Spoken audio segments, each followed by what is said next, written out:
how we can find our light, how we can find that connection with the higher mind and the higher power, and how we can use answered mind, how we can live it in our everyday life. So let's give our guests tonight a very warm welcome. Over to you, Dr. Raymond, however you'd like us to call you, you are warmly welcome to our group tonight. Thank you, everyone. 'Tis a pleasure to be with you all in this amazing virtual world until such time as I'm able to get there live and in person, so be ready. Yay. So, yeah, we're talking about this idea of being a light in the world, and if it's okay, I want to sort of push the envelope a little bit, push the boundaries, just so we can start to think about it in a different kind of way. Is that okay with everybody? I want to make sure because okay. So let's start with this idea of, like, I love acronyms, so let's start with the idea of light being an acronym. We're going to start with the first one first. Light is living in God wholly, truthfully. Right? So when we are living in God, because God is all there is, as Voltaire said, God is a circle whose circumference is nowhere, whose center is everywhere. Therefore, right where Eric is the center of God. Right where Deborah is the center of God. Rosemary, center of God. It is the center of everything, because there can't be God and the outside fringes. Like, once you've gone so many meters, God gets less and less and less and less and less and less. Till, okay, you hit the border, there's no more God there. Like, we understand that that's not the way it works. It is all there is. So, when we are living in God, holy, that means we understand, we recognize that we are the divine magnificence that Spirit is. And then we are living truthfully from that. We speak our truth with power and confidence. We know, as was already read by Paul and Mel, like this idea of I accept and I call forth that which I know that I deserve. I deserve health, well-being, love, joy, bliss, wonder. I deserve that. And I call it forth as my experience. That means we are speaking our truth and willing to live that truth in a bold manner. Second acronym for light, loving incarnations, giving healing truth. That's what we are. We are the incarnations of Spirit. That which Spirit is, that which God is, that which the universe is incarnating itself, expressing itself in, through, and as each and every one of us. We are the loving incarnations, and what are we doing? We are giving healing truth. Because what do we say in Science of Mind? There is nothing that needs to be healed, only truth to be revealed. So when we are living that truth, and when we are being it comes off of us like cologne or perfume, that when we are around other people, they smell the aroma of truth. They smell the aroma of love. And in that smell, just like, when someone puts on the perfume or the cologne and you hug them, and it's like a tight hug, and then you let go and you go and they go, and then I still smell them on me. That's what we are doing with this power of truth. We are leaving an energetic blueprint, an energetic fingerprint of love and light on everything and everyone we touch. Like I always say, when we are living so powerfully that everyone that we see and everyone that sees us sees the face of God. Everyone that we hear and everyone that hears us hears the very voice of creation. Everyone and everything that we touch and everyone that touches us is touching, like in the story in the Bible where the woman touched the hem of Jesus and was healed, that everyone we touch and everything we touch, to such a degree that when you go to the grocery store, you go to the market, and you pick up a cantaloupe or a melon, and you say, well, I'm not going to get it now, so you put it back down.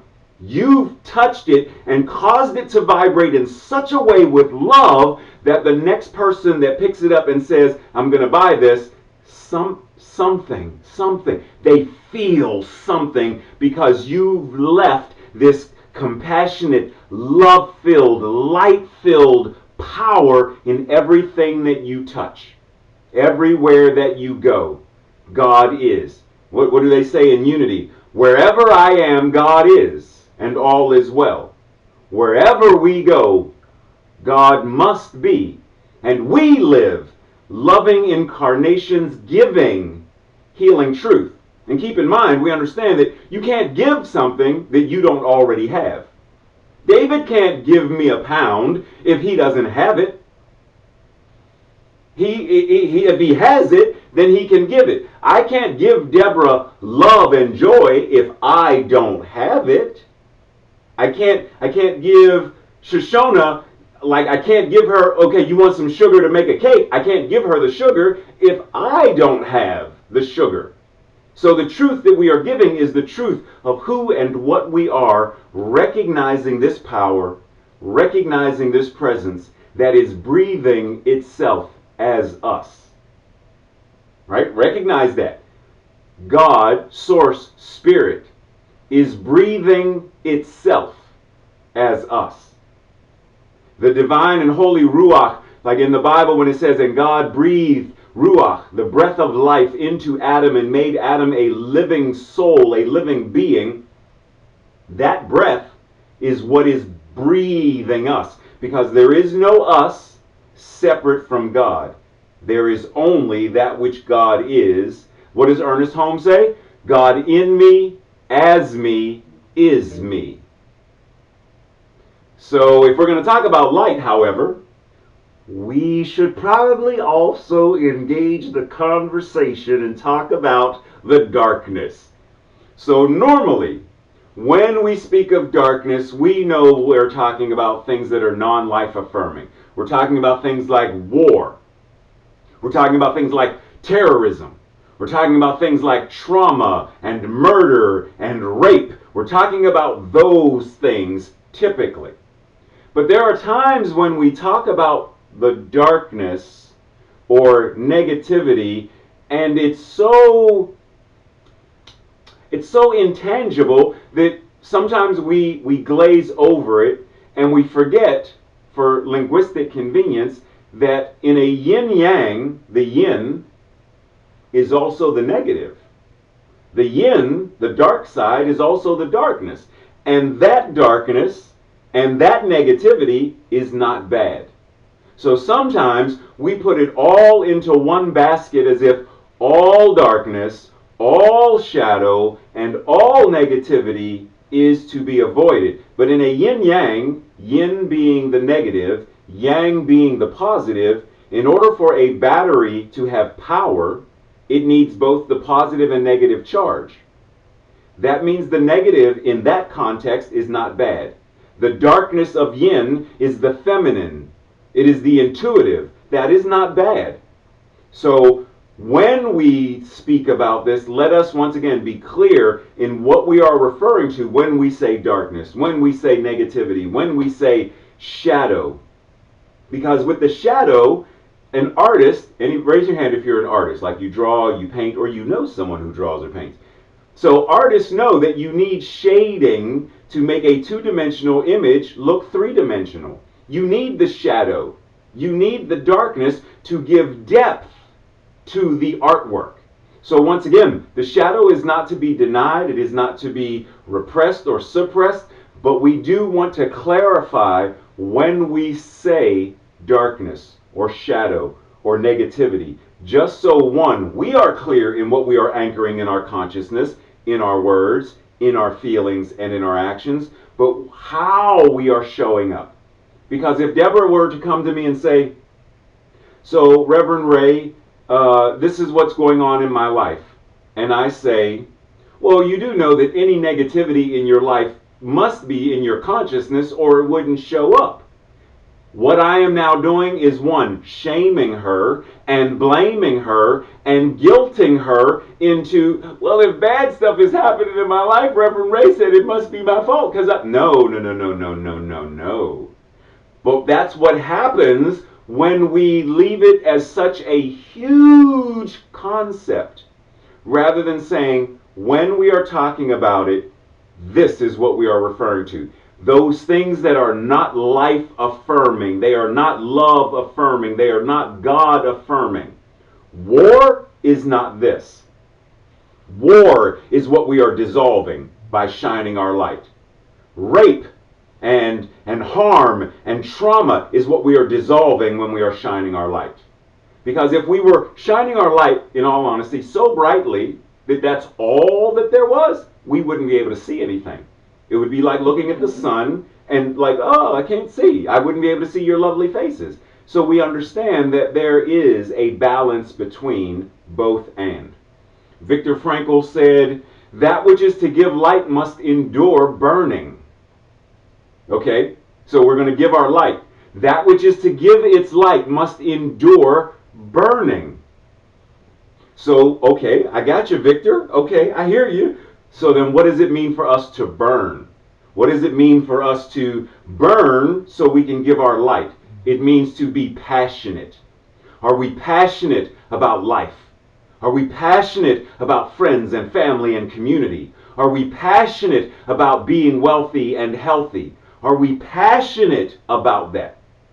Or is it pretty much, Someone says, oh, you could be a millionaire. You could be healthy. It's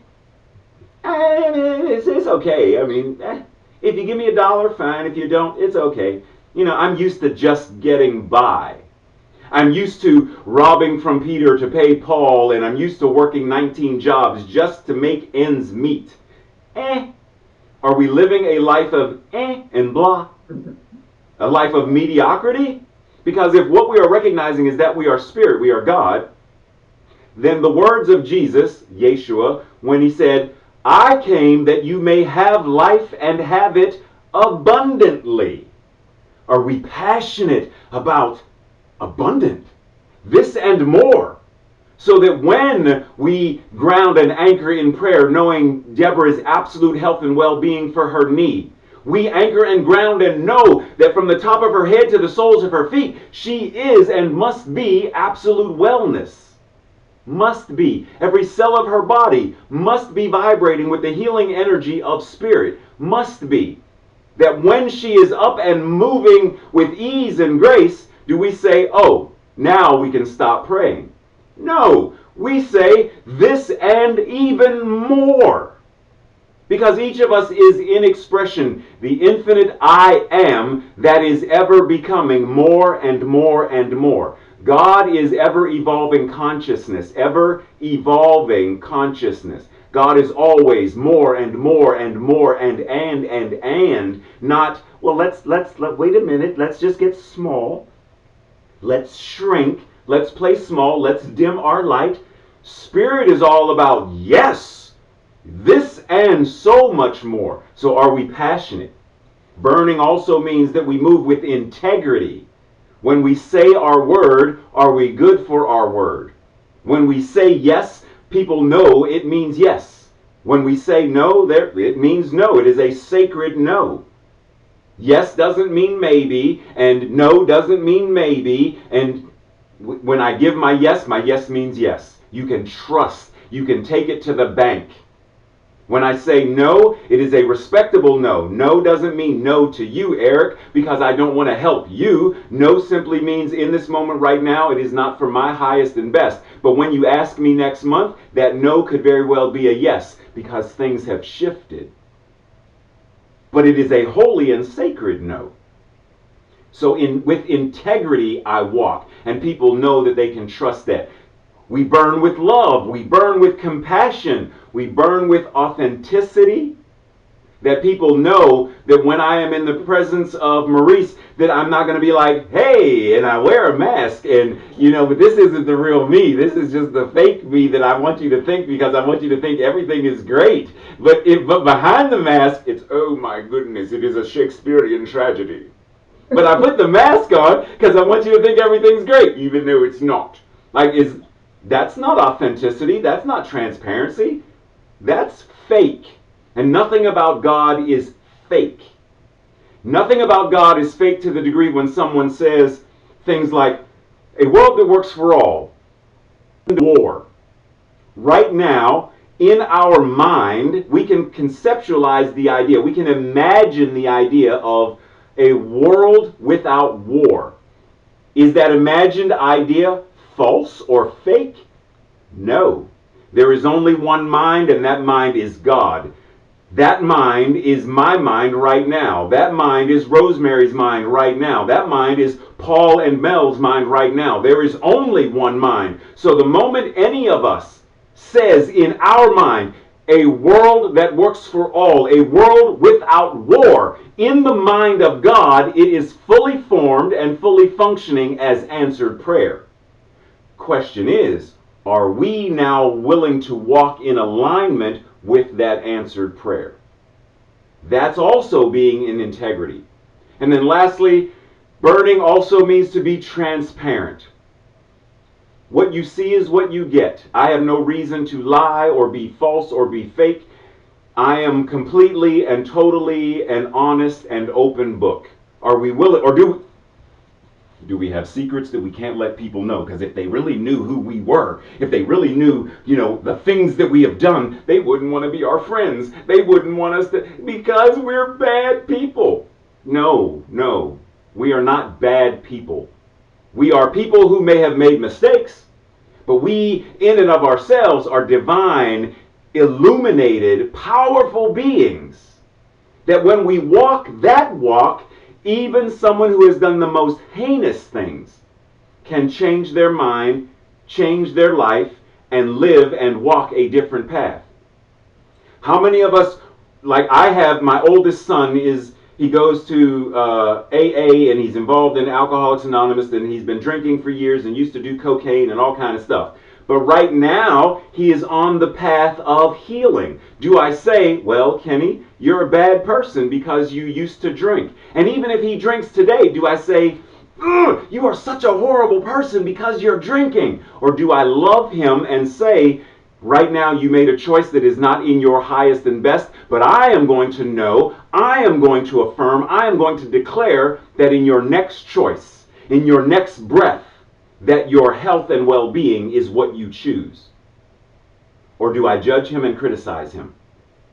There are choices that each of us are making moment by moment, breath by breath. And that's how we burn. That's how we show up as the light. Living in God, holy, truthfully. And we breathe, recognizing we are living, loving incarnations, giving healing truth in all that we do. How do we engage the world with this thing called life? How do we demonstrate faith? We understand faith without works is dead. Oh, but wait. Treat and move your feet. So works is action. Move your feet is action. So it's not just about navel gazing and twiddling your thumbs and thinking good thoughts. That's not enough. At some point, it's what do I hold in my consciousness, in mind? How does it now move to love? Love and law working together. And then when I'm anchored in thought and anchored in feeling, am I not going to speak that truth in how I communicate? Of course. If I know healing, feel healing, then my words must be grounded in the vibration of healing. And then in service, what do my hands do? My hands show up as the healing presence of faith, moving mountains. Understanding that faith is not about quantity. Faith is. Because God doesn't have faith in anything. Faith is knowing. God knows. God didn't say, oh, I hope I have enough faith to say, let there be light, and then somebody flicks the switch and it comes on. God said in the anthropomorphic story, let there be light, and there was. We say, yes, there is healing, and so it is, and there is. And then we move accordingly. We live in accordance with what we know. So, this whole idea of living spiritually or spiritual living or, showing up means being very clear that we are not allowing ourselves to get stuck in the quicksand of conditions. Do horrible things happen in life? Yes. I myself grew up in an abusive household. I was beaten. I was raped. I was molested. People in my family were alcoholics and did drugs, and I grew up in a horrible environment in general. And yet, where I am now, this is the best I have ever felt in my 55 years of living. How does that happen? Because I chose not to allow myself to sink into the yuck and the muck of experience and conditions. We get to change. We get to, and what we do individually affects the collective. And I'll get to that in a second. Because there's a fiction writer, Octavia E. Butler, who says, all that you touch, you change. And all that you change, changes you. The only lasting truth is change because God is change. You see, God is not stagnant. God is not just bleh. God is movement. Because if you look at anything, there is even if you look at a rock or look at the pillow beside you or a glass of water beside you and you look at the glass, you don't see the glass moving, but we understand what molecules and atoms are doing. Molecules and atoms are always in motion. So that means even things that we look at that don't look like they're moving, the rock in the garden, it is alive with movement. Because that which God is change, ever expanding consciousness. So once again, all that you touch, you change. And all that you change, changes you. The law of reciprocity, the law of circulation. Just by being in the crowd, David and Linda and the other person in the call, because I don't remember, just by being in the crowd, there was change afoot. The change of evolving consciousness. Even if no words were spoken, the very atmosphere of knowing and alignment with the truth changes the atmosphere. When we are grounded and when we understand the first automobile that was created, did immediately go into mass production so that everybody had an automobile? No. Because even when it was beginning to get mass produced, a lot of people were like, no, I'm good with my horse. My horse and buggy, good enough. I'm happy. What is that? Tarnation, that horseless carriage is of the devil. I'm not, like there were people who were like, what do you mean electricity for the lamp? I'm used to my candle and oil. What do you mean an oilless lamp? What is that, witchcraft? There were changes that happened house by house. Not every house had a television. Not everyone had a computer. Not everyone had a cell phone. Not everyone was anxious to jump on an airplane. It happened gradually. So when one person knows the truth, that one knowing, what did I say? There is only one mind. So what happens in one aspect of the mind of God, in reality is happening in the entirety of the mind of God. So when someone in England has in their mind peace, unity, compassion, love, then that vibration, that knowing must also exist in the United States of America, in Canada, in Korea, in Palestine and Israel, in Africa. It must exist on Pluto and on the moon. It must exist everywhere that the mind of God exists, because there is only one mind. But do we anchor and do we ground? Are we willing to be and to live and to burn and to shine that light? Because sometimes we think of consciousness, we use the words for linguistic convenience, higher consciousness or elevated consciousness. And we think of it sort of we think of it like the Shard. Like we think of it as this 72-story skyscraper with levels of consciousness. And when we get to the penthouse, I'm enlightened. But you do know that you have to go back down to the ground floor, right? Like to be out in the world. You're not going to be in the penthouse forever. Oh, so really this thing called consciousness is more like a traditional flat. You go to the kitchen and you cook. You go to the laundry and you wash clothes. You go to the living room or the dining room or the bedroom. Each room serves its purpose. But when that purpose, you go to the other room and the other room and the other room. So rather than thinking about it as, well, I have to get here, I have to move up, I have to take a lift to get in my consciousness from the basement to here, it's recognizing that the all is already right where we are. Right? Like, is there not enough air, breath, right here? Do we have to go in another room to breathe a different breath? Or do we choose a more grounded breath, a more mindful breath right where we are? Because the moment we choose that breath right here, I don't have to go to a mountain in the Himalayas. I don't have to go to Tibet. I don't have to go to an ashram. I am holy right where I am right now, because what God is present right here, right now. There's nowhere we need to go to be more God. So when we're talking about treating and moving our feet, or faith without works, and how it moves and how it shifts and changes, then the question becomes, how do I engage spiritual practice? Meditation, forgiveness, prayer, Reiki, whatever the practice is, how do I engage it? Because when we really are aligned, we recognize that everything we can do is now a spiritual practice.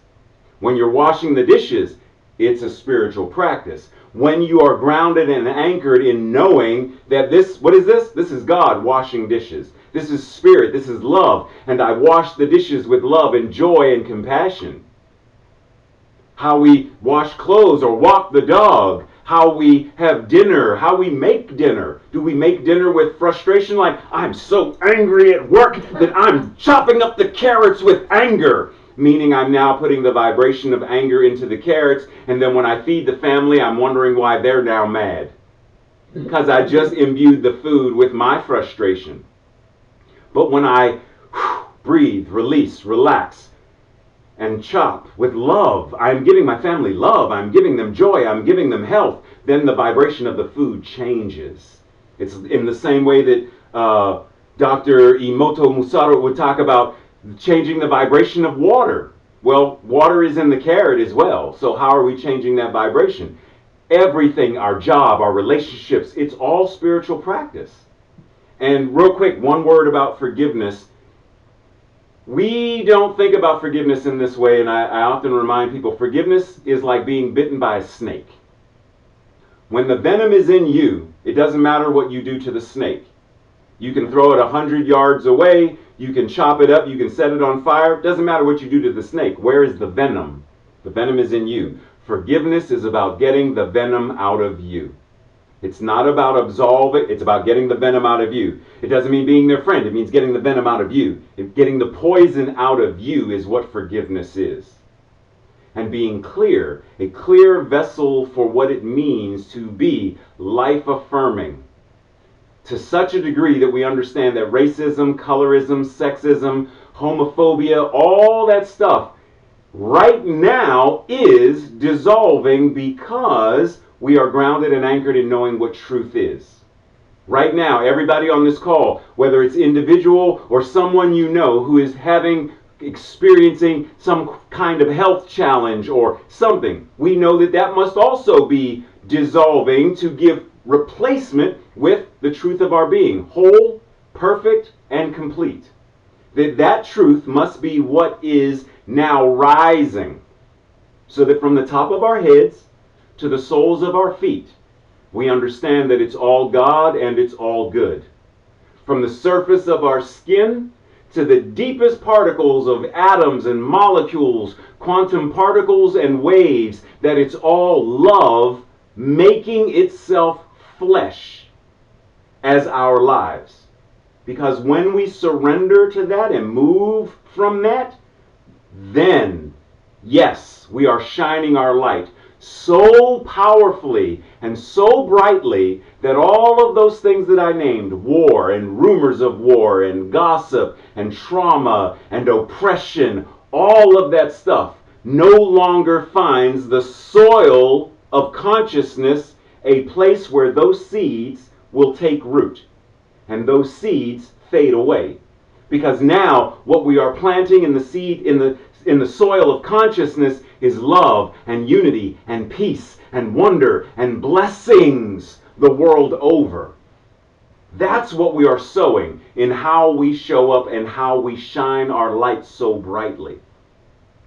This thing called life is living itself as us. There is only one life. That life is God. That life is my life now, and that life must be your life now as well. So everything that is true about God, God is joy, so are you. God is love, so are you. God is complete and absolute health and wellness, so are you. God is infinite wealth and prosperity to such a degree that if we took one beach, just one beach, and tried to count the number of grains of sand, we would be there for 1,000 lifetimes and still not be done. But yet, how many beaches, how many deserts, how much sand exists, how many leaves on every tree across the planet? Infinite numbers of. The hairs on our heads, those of us who have hair on our heads, the infinite number. It's on and on forever. And so when we ground and recognize that that wealth and prosperity is exactly what we are, then the world must. Law of mind in action. The law says yes. It is saying yes to our health and well-being right now. Yes to our wealth and prosperity. Yes to unity and peace. Yes to a world that works for all. Yes to light and love and bliss and passion. Yes. And so it is.